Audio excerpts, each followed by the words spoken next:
What's happening, everybody? Justin, Bridgewater's Finest on YouTube, Blockbuster_guy on Twitter. Fight gloves are on. UFC on FX4, Maynard versus Guida. Goes down on June the 22nd, and I've got your fight picks right here. We're going to start with the two Facebook preliminary fights. In the welterweight division, we start with Dan Miller taking on Ricardo Funch. I had to look down and make sure that I got his name right because I've literally never heard of him. Dan Miller, 13-6-1 on his pro career. He's 5-5, an even record in the UFC. Riding a two-fight losing streak, but those two losses were against pretty solid competition in Nate Marquardt as well as Rousimar Polaris.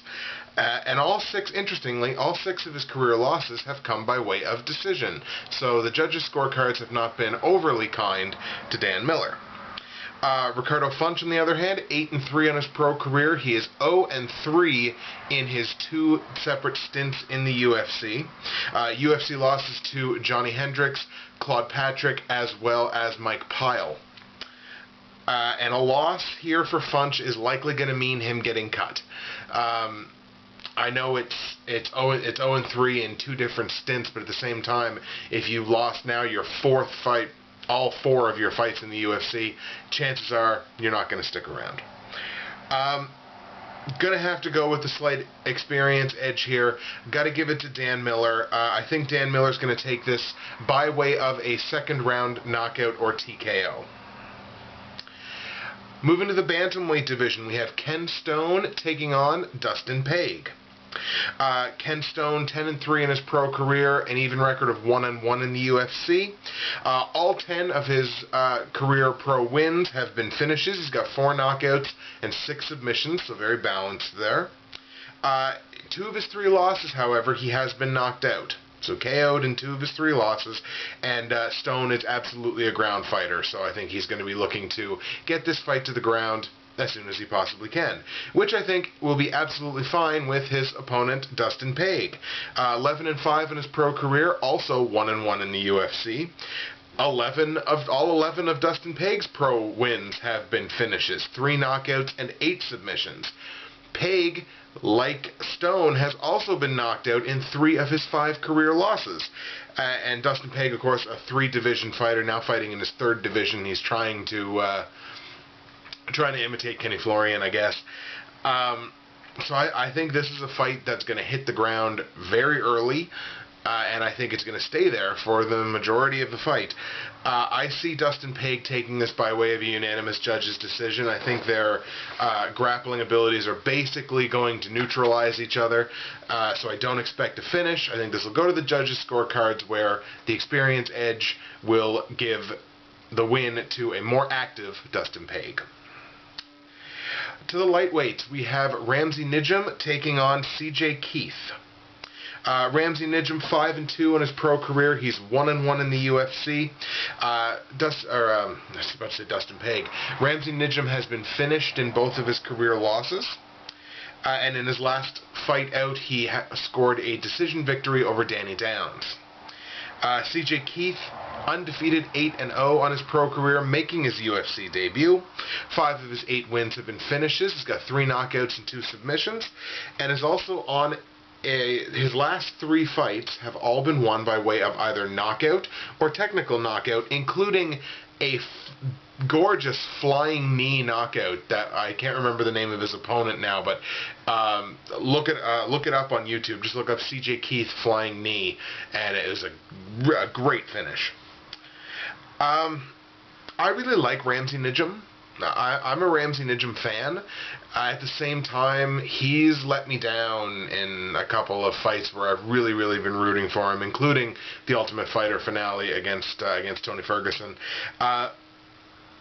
Gonna have to go with CJ Keith here. I don't like to make it a purpose of mine to pick wins for guys making their UFC debut, because I know what a culture shock it is for fighters.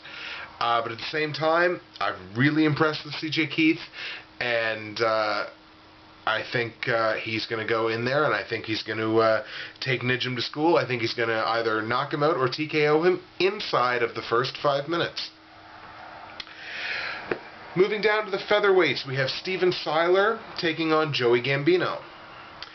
Steven Siler, 20-9 on his pro career. He is 2-0 in the UFC, currently riding a 2-fight win streak. 12 of his 20 professional wins have come by way of submission, so he's a very talented grappler. And his only 2 losses since the year 2007 have come against Cole Escovedo and Chad Mendes. So relatively high-level competition for his only 2 losses since 2007. Joey Gambino, undefeated 9-0 on his pro career, making his UFC debut. 8 of his 9 pro wins have come by way of a finish, 3 knockouts and 5 submissions. And in his last fight, he actually won the Cage Fury Fighting Championships, or Cage Fighting Fury Championships, won their featherweight title in his last fight. So he does come in with some championship experience.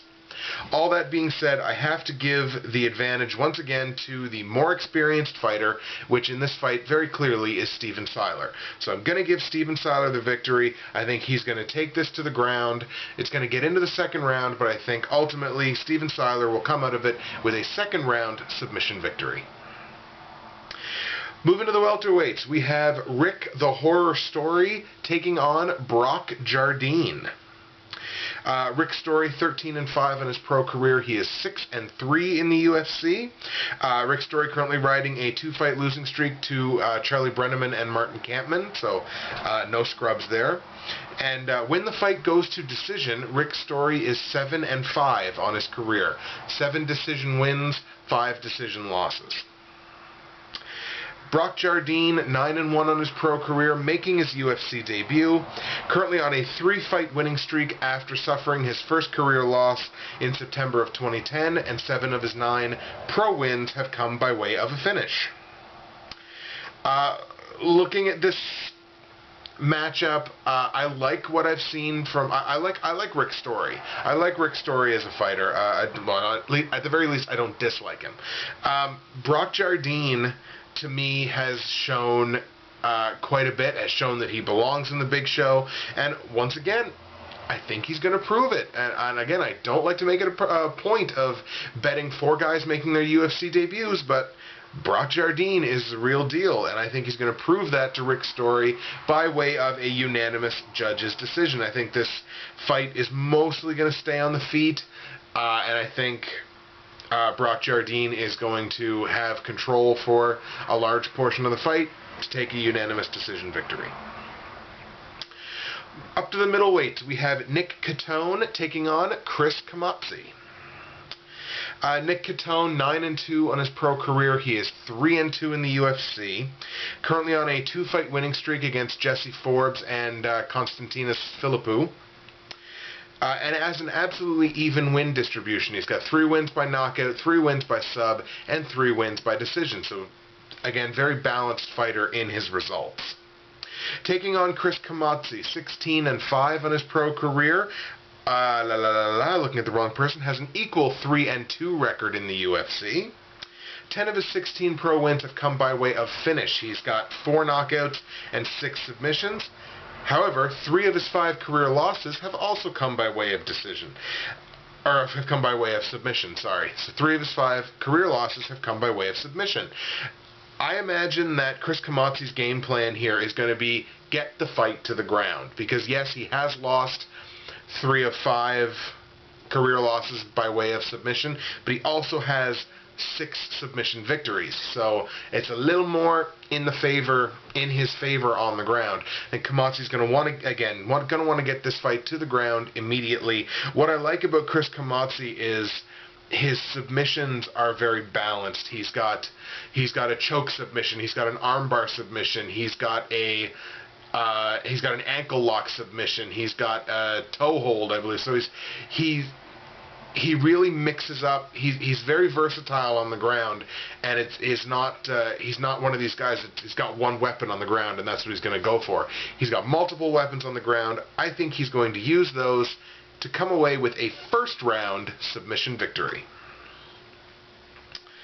Back down to the welterweights, we have Matt Brown taking on Luis Ramos. Matt Brown, 14-11 on his pro career, 7-5 in the UFC, has won 3 of his last 4 fights since the end of 2010, so Matt Brown definitely on a bit of a hot streak here. Currently on a 2-fight winning streak against Chris Cope and Stephen Thompson. I bet against Matt Brown in that fight with Stephen Thompson, but of course there he proved me wrong. Luis Ramos, 19-7 on his pro career, 0-1 in the UFC. A 42nd TKO loss to Eric Silva in his UFC debut, so not exactly the greatest of debuts to the big show. And 11 of his 19 pro wins have come by way of decision. I like Luis Ramos, and Luis Ramos is not a scrub. That being said, as I mentioned, you got Matt Brown riding a bit of a hot streak right now.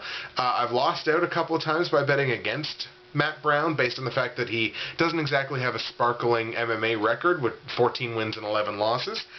That being said, he's on a hot streak now, and I'm going to ride the hot streak. I am going with Matt Brown to win this fight by way of a first-round knockout or TKO.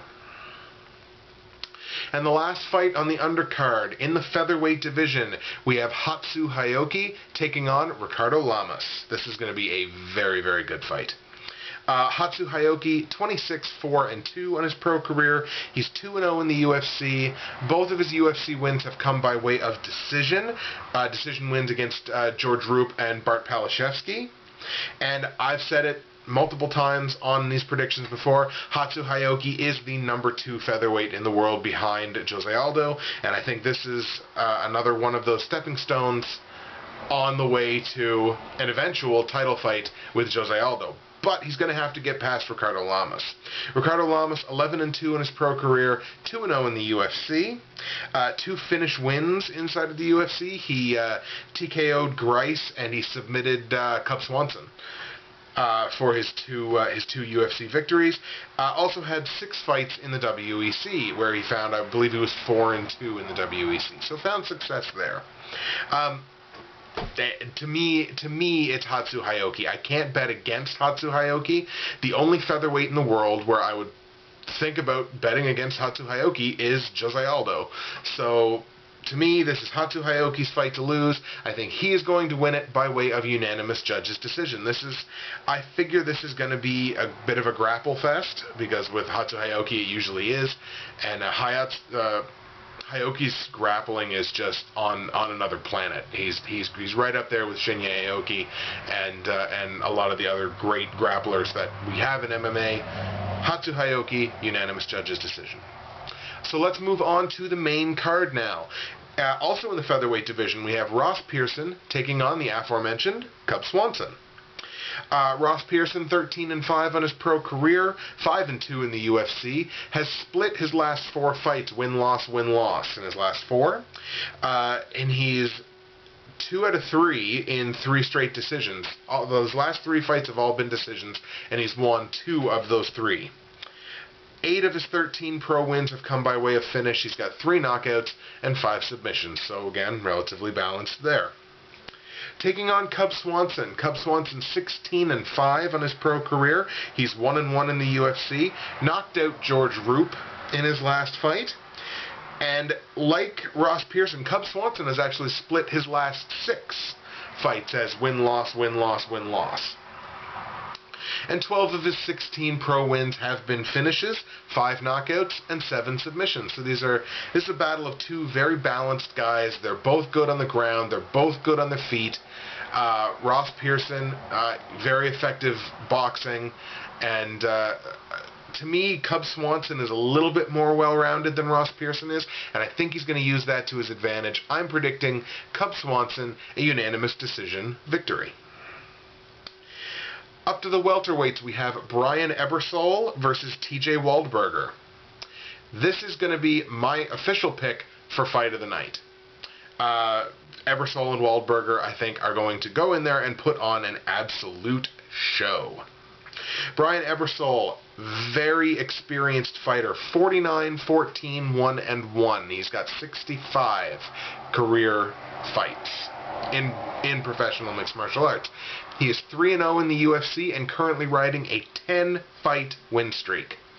Ebersole's last loss was back in 2008 to who I consider one of the best middleweight fighters in the world, Hector Lombard.